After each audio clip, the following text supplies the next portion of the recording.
Happy new moon, everyone, and happy Lunar New Year. Welcome to another episode of A Planet Among the Stars. I'm Dr. Jane, and let's talk all about the Year of the Snake. Wednesday, January 29th, is the Aquarius new moon, which this year is also the new year for the Oriental astrological system. New Year for the Occidental astrological system occurs when the sun transits from Pisces to Aries on the spring equinox. Though these two systems are distinct from one another, they are both ancient wisdom traditions that bring valuable insights into the energies of the coming cycle. So let's take a look a bit at what the Year of the Wood Snake means and how it aligns with some of the Western astrological themes we see developing this year. Throughout many cultures, snakes are known as symbols of death and rebirth.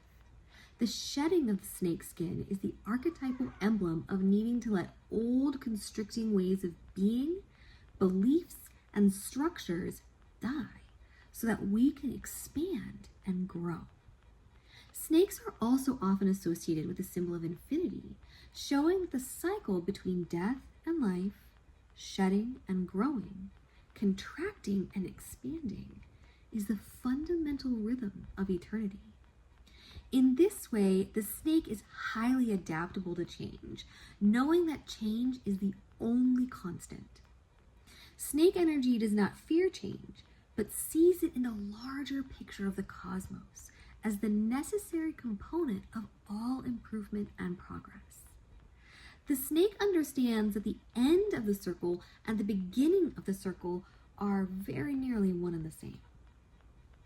In the Feng Shui tradition, wood symbolizes sustained endurance through growth and flexibility. So the wood snake has a double dose of this understanding that true endurance comes not from rigidity, but from the ability to adapt, let go, and grow. So this year, the wood snake is going to be really calling us to embrace transformation, to shed our skin, to be open to change, and to let go of old ways of being and believing. This year will illuminate for you how adaptable you are and how willing you are to change. And wouldn't you know it, the major Western astrological themes of the year are highlighting the same thing. Just as the snake represents the eternal cycle of death and rebirth, in Western astrology, this year we have an enormous, and unprecedented, amount of activity happening at the very last degrees of Pisces and the very first degrees of Aries, the end and the beginning. I will talk about each of these events in more detail as they come up, but we have planetary alignments happening in this stretch of the zodiac that haven't happened in hundreds of years. And the theme that is being repeated over and over and over again is the end of an era and the beginning of a new one. So, what is this new era? Well, it is no coincidence that both the Western astrological system and the Eastern astrological system are shifting eras during the time of Aquarius.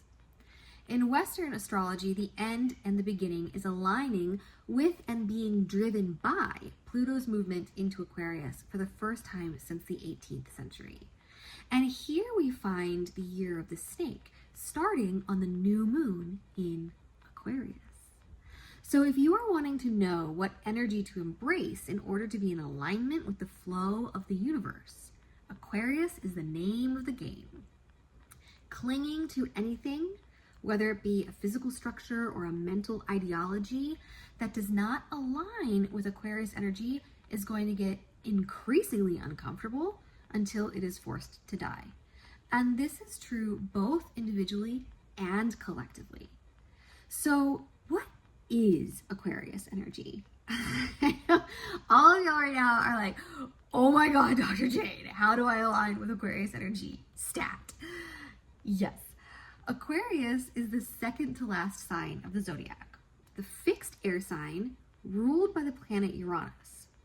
I like to joke that Aquarius is the mad scientist of the zodiac.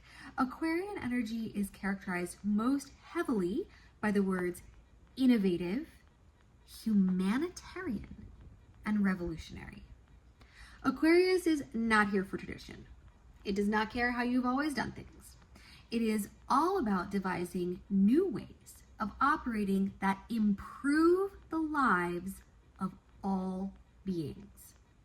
Often, Aquarius energy is seen as a little weird. Aquarius lives outside the box. Aquarius energy is extremely forward-thinking and progressive, as well as inventive and intellectual, which makes Aquarius a natural home for technology. And technology is a huge factor in an Aquarian vision for the world. But, and I cannot emphasize this enough, the foundation of Aquarius is a humanitarian vision. So all of its innovation, zany ideas, technological prowess, and creativity is always about making the world a better place for all humans. So Aquarius also holds a vision of unity, world peace, ending hunger, and living in harmony with each other and the natural world. Aquarius is also very much about letting go of the old, outdated beliefs and systems to embrace new growth. So we have this theme repeated over and over again across multiple ancient wisdom systems this year. So when it comes to 2025, I'm going to give you some do's and don'ts, okay? Don't cling to attachments to the way things used to be. Don't keep trying the same strategies you have always used. And don't resist change. Do embrace the inherent value of all people. Do try new strategies, even if they seem weird. And do let go of outdated paradigms to create something new. And especially do prioritize expressing your authentic individuality and gifts in your life. If you are looking for support in aligning with the energies of this year, I cannot recommend Life Activation enough. If you have already received Life Activation, the Empower Thyself class will give you amazing keys to seeing the big picture of everything that is going on right now, and very practical tools for you to use in your own life that will make avoiding those don'ts and nailing those do's significantly, and I mean exponentially, easier. And as always, we must be diligent about cleaning up our minds and our thought fields. So join me for weekly meditation now on Tuesday evenings at 6 p.m. in person and online to rid yourself of that mental pollution that sabotages us. I hope to see you there, and happy Year of the Snake, everyone.